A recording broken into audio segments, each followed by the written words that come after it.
Frapor. Hey everyone.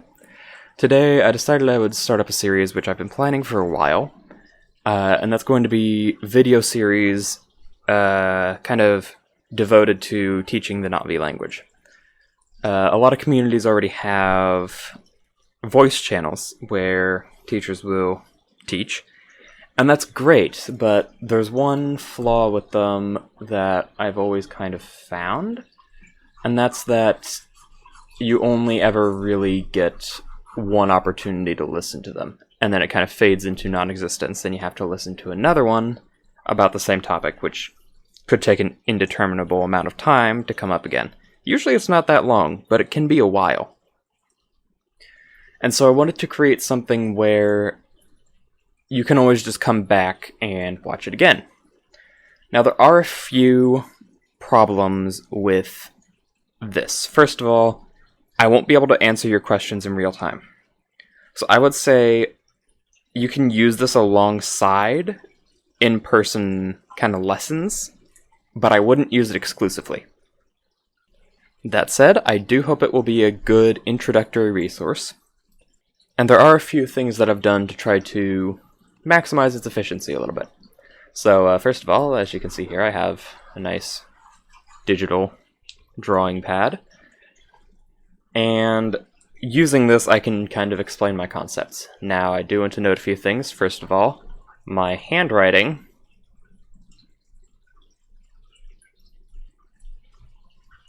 is trash.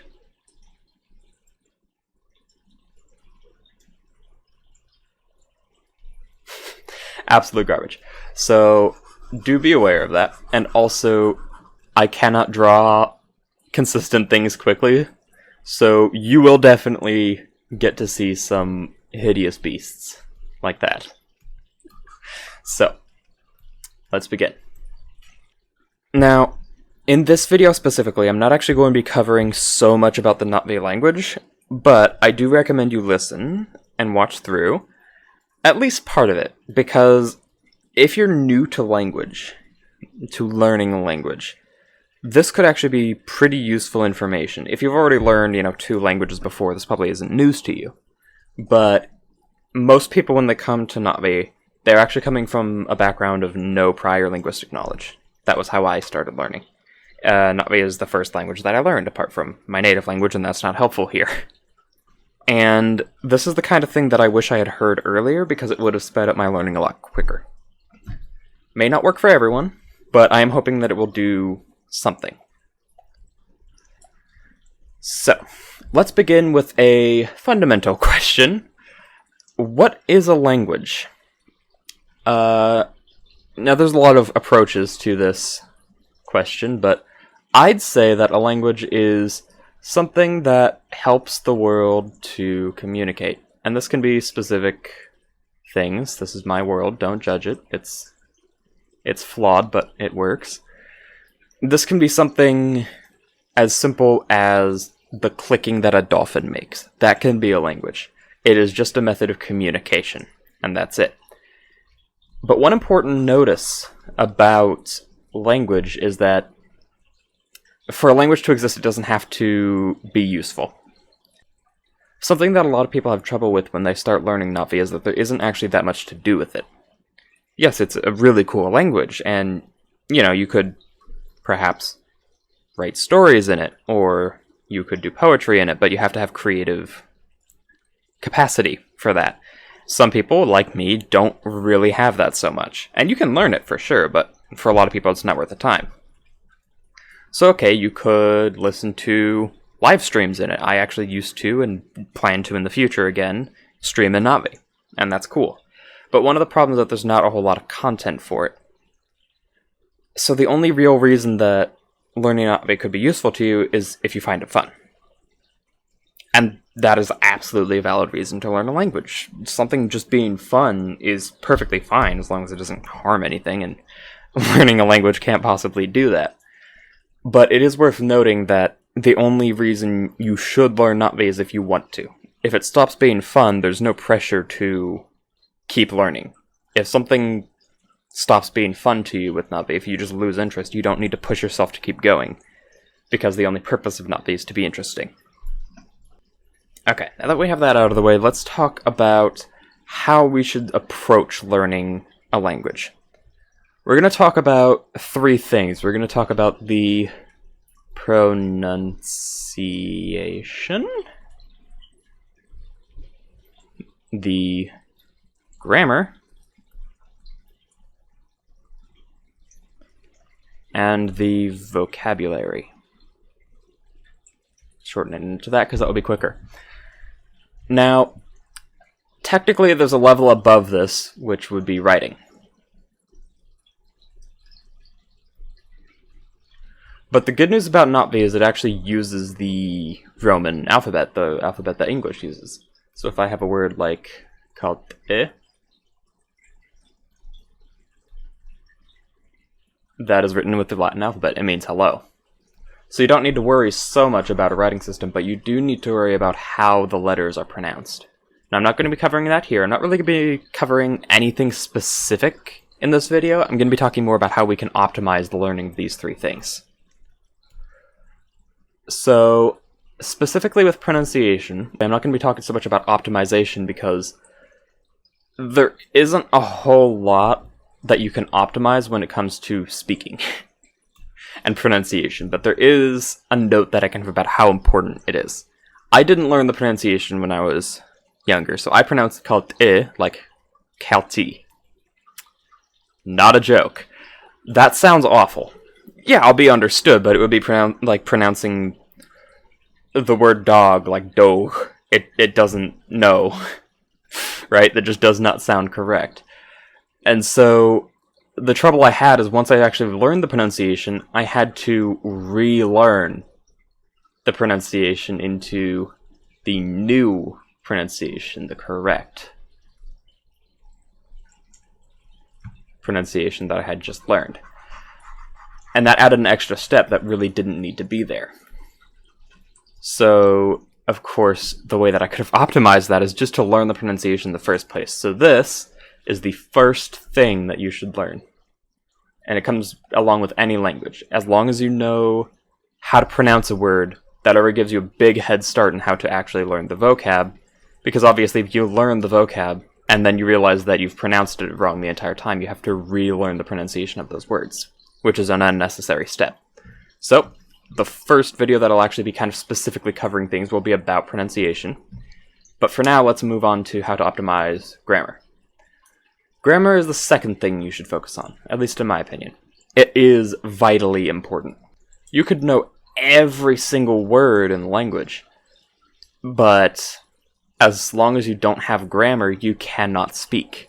See, without words, spoken language would not exist. But without grammar, language as a whole could not exist. In my opinion, grammar is more important than vocabulary. Now, you don't need to learn all of the grammar before you move on to vocab. That's not going to help you. But you do need to start with grammar and then pick up with vocabulary because grammar is infinitely more important, at least in my opinion. So how do we optimize grammar? Well, grammar is a really vague concept, so it can be difficult to actually internalize it. But one thing that can help is completely forgetting your native language. Okay, don't forget how to speak your native language, but when you go into a language, the best thing you can do is recognize that it's not going to be the same as your native language. It's important to note when it comes to language that there is no default at all. Let's take a simple English sentence like, I saw you, right?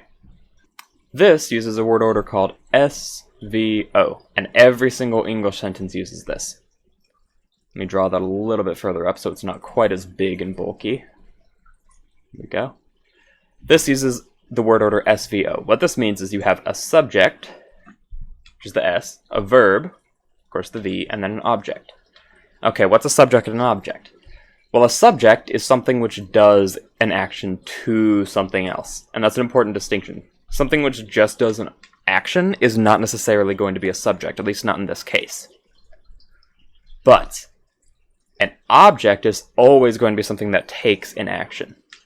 So subject, doing something to something else. Object, having something done to it. And then, of course, a verb is just an action. So when we say, I saw you, it's subject, verb, object. The thing is, there's no real reason why we would have it in that order. It's just, it happened that way. In fact, that's the second most common word order in the world. The most common is actually SOV, which would, instead of I saw you, it would actually be I, you, saw. There is another approach, and it's to completely forget about word order entirely.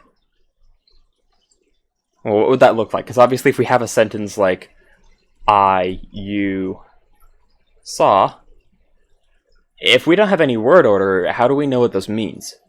If we could flip this around, you, I saw, and it would mean the same thing, how do we know who's doing what?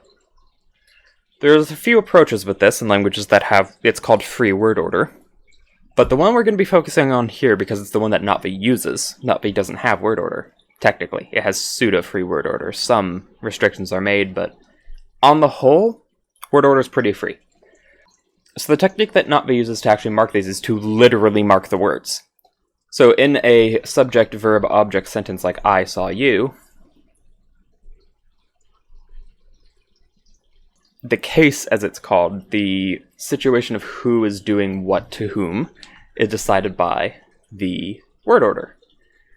But take note that this is a subject, and this is an object. What we can do in a free word order system is we can just mark on the word which one it is. So if I say, saw, verb goes first in this sentence, you, and then underneath that, for example, we put a little O, I, underneath that, we put a little S. Well, now we know who's doing what.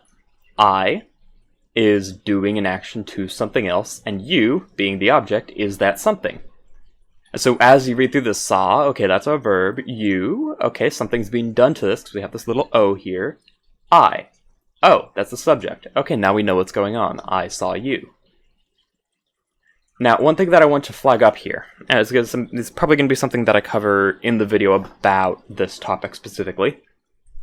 You don't want to read the sentence and then look at the case endings, as they'll be in Notvi, but you don't want to read the sentence and look at the markers and then try to translate that into your native word order. What you want to do instead is you want to internalize this idea that words can be marked with their case on them.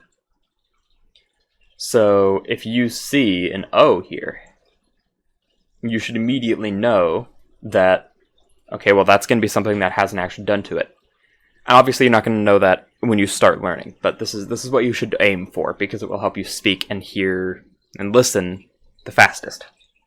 And then, of course, when you see something marked with an S, you should say, okay, yeah, that's going to be the subject. That's doing something to something else. And that's the kind of thing that you need to internalize. You need to internalize this idea of not needing to place things in any order to actually understand what's going on, and relying on markings on the word to understand that. Now, I want to emphasize that in Notvi, it's not going to be an O and an S. It's going to be something completely different.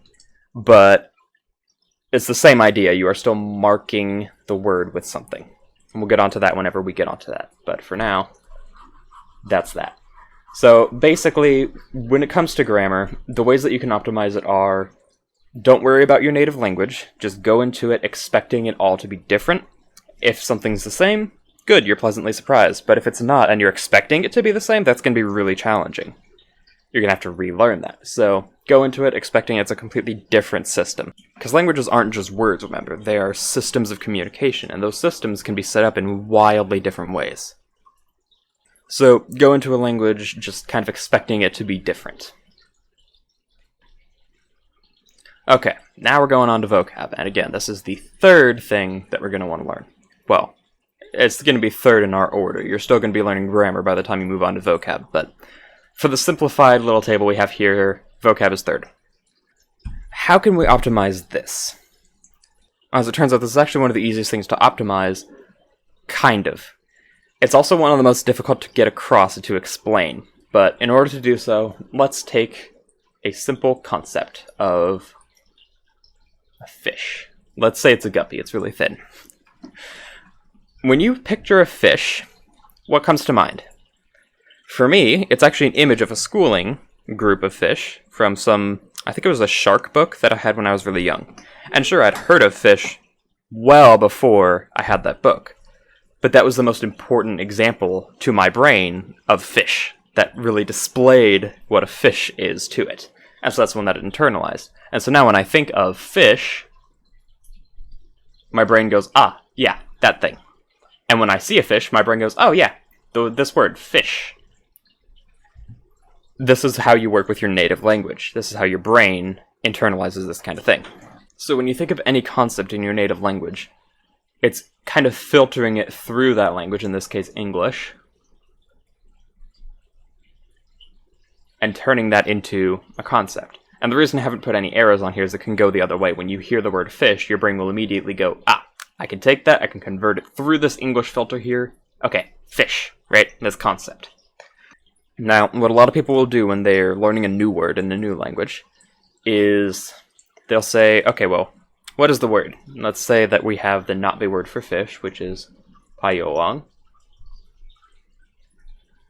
Again, we'll get into the pronunciation in a separate video, but this is payoang, and that's the not-be word for fish. And what they'll do is they'll take this, and they'll say, okay, this means fish.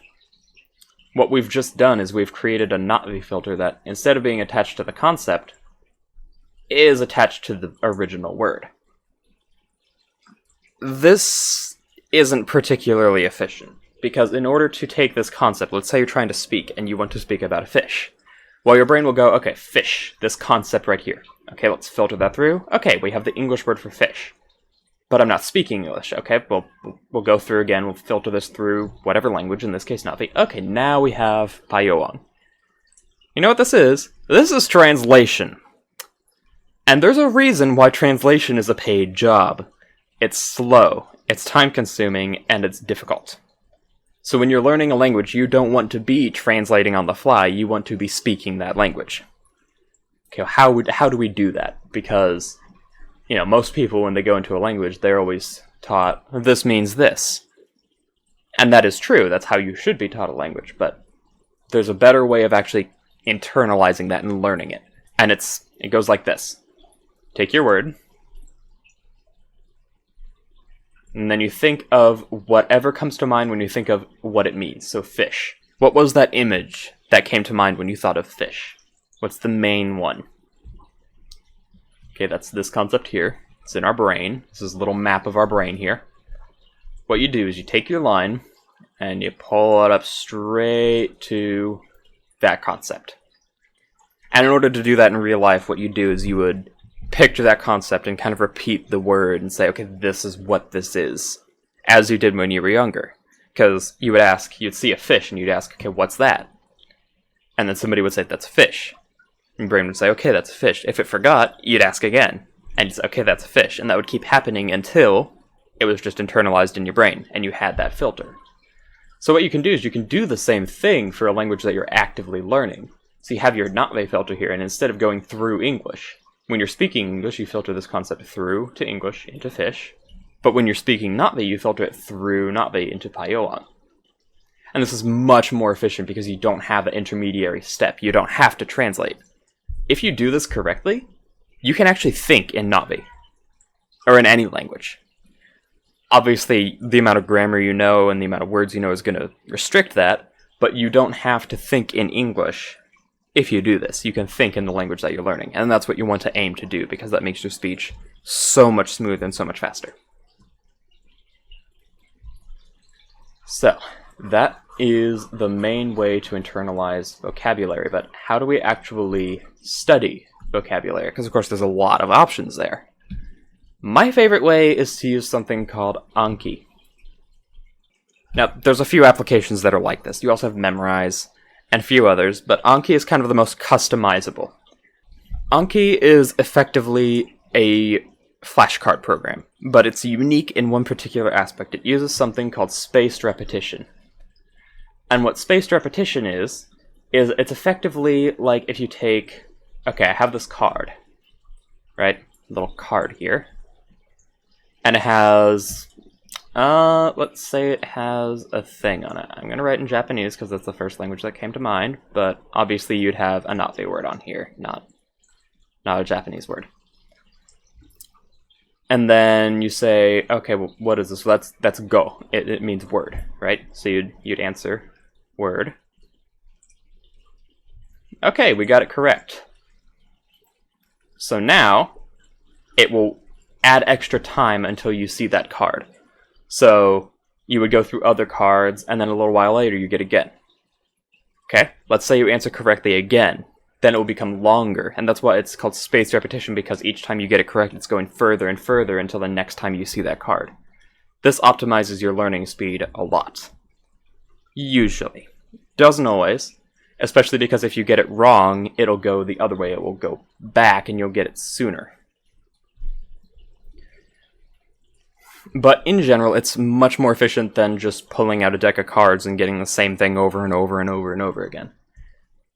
Now, there is another option, and it's one that you'll use all the time, even if unintentionally, and it's one of the best. Using the language. When you speak, you're using the words, and you're just kind of memorizing them in real time. You might look up a word in a dictionary, and because it's a word that you might use frequently, you might remember it more quickly. But this is a pretty slow way of doing things. It's efficient because it doesn't take any extra effort, really. But if you want to learn to speak more quickly, if you want to become conversational more quickly, you're going to want to study. And in order to study, I would recommend using spaced repetition. Now I'm going to do a bit of a plug here. I have a Anki deck called 1000 Most Common Navi Words. It was compiled a while back. It hasn't been updated recently because it was on a partition of my computer that got corrupted and I lost all of the data, and I haven't brought myself to reconstruct it all. But it is still good. It's not that long ago. It was only... might have been earlier this year, actually. But basically what it does, it takes from a few datasets, and it says, what are the 1000 most common words used in this language? And it lists them in order. So if you use that, not only are you using spaced repetition to memorize individual words faster, you're also learning the words that you're going to see the most first. Now, the words that you're going to use the most could be vastly different. If you're a gamer, you're going to be talking about games, you're going to be talking about monsters or weapons a lot more than someone who's a mechanical engineer, right? So, you're going to be different. But when you're reading, this is kind of an average look at the most common words that everyone tends to use. And so that's going to be really helpful when you're reading and listening, because you're going to see those words a lot more often. I'll leave links in the description to this. If you don't know what Anki is, I will leave a link just to the page where you can read about it, you can download it. It does have an awful interface, which is the main problem with it, but once you get past that, once you learn that interface, it's really good. Now, one thing that I actually do want to flag up here about Anki is you can create your own decks, too. So let's say that you look up a word in a dictionary because you're in a conversation, and you have reason to believe that you'll need to use this word again in the future. You think, okay, this is a word that I use pretty frequently. What you can do is you can create your own Anki deck full of cards that you've created. So you could take this word, create a card for it, and 3 days later have it memorized. So it's a really useful tool. I would recommend looking up how to use it and watching videos. If it's not for you, absolutely fine. There's plenty of other options, just using the language being one of the main ones. But I would definitely recommend giving it a shot, because it is really good. So, that is everything for this video. I realize that we didn't talk a whole lot about Navi specifically. Don't worry, I will be releasing more in the future that will talk plenty in depth about individual concepts. But this should hopefully serve to give you a bit of a head start that a lot of learners who come to this language and don't really interact with the teachers all that much might not get. Now, there are a few things that I want to cover just before we head out. First of all, how do you actually bring this all together? How do you take these concepts and say, this is how I use them? Well, the simple answer is you use them. If you take 1 hour every week to learn this language, you're not going to get anywhere, basically. But if you take 1 minute every day, you will actually learn more quickly than if you spend an hour, but only every week. The key to learning quickly is consistency. If you only have 5 minutes a day to learn this language, use those 5 minutes. If you have an hour every day and you're comfortable, you're not going to get burnt out by spending an hour every day learning, spend an hour. Spend as much time as you are comfortable with spending, but do that consistently.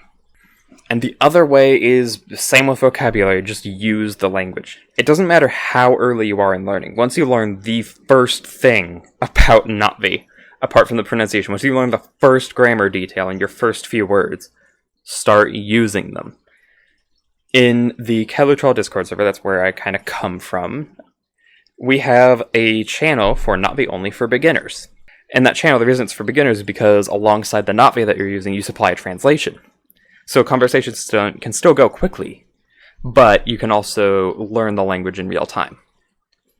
And if somebody makes a mistake in the language, what we'll do is we'll kind of go over to the kind of classroom channel, as it's called, Numtsengvi.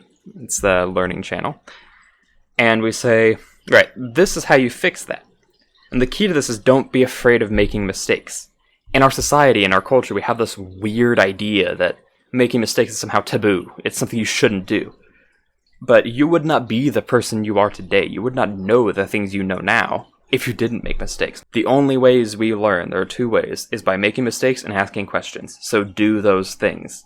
Speak the language as much as you possibly can, as much as you are comfortable with. Don't burn out. I've done that a couple times. But as much as you are comfortable with, if you're having fun, speak the language. And when you get corrected, don't take it as a personal thing. We're not saying, oh, you did this wrong. We're saying, here's how you can better this. Here's how you can improve your language. Mistakes and corrections are the foundation of how we learn. And it should be something that our society rejoices rather than rejects. And another thing is, if you know a concept and you're confident in your knowledge of that concept, and somebody asks about the thing that you're confident in, tell them about it. There's no reason that students can't teach. The only difference between me as a teacher and a learner is that I devote time to teaching. I am still a learner. In fact, I'm actually not that great at the language in comparison to some of the other teachers and some of the other admins and all of this. I am still a learner. It's just I spend the time teaching. I've kind of learned all of these concepts, and now that I'm confident with them, I can teach them to others. And you can do the same thing, and out of everything on this list, this will boost your learning exponentially. It's one of the most valuable things. Once you're confident in something, if you teach this to somebody else, you are going to very thoroughly internalize it and memorize it. It's actually one of the reasons that I started teaching. So, that is this video. Definitely look at other teachers. I am not the only teacher that you can learn from. You can learn from everybody in the server. You can learn from everybody online as long as they're not just jabbering about nonsense. So, but I do hope that this was helpful. I do hope that this will become something that I can actually do regularly, and I hope it can become a thing. So yeah, I will see you guys in the next video.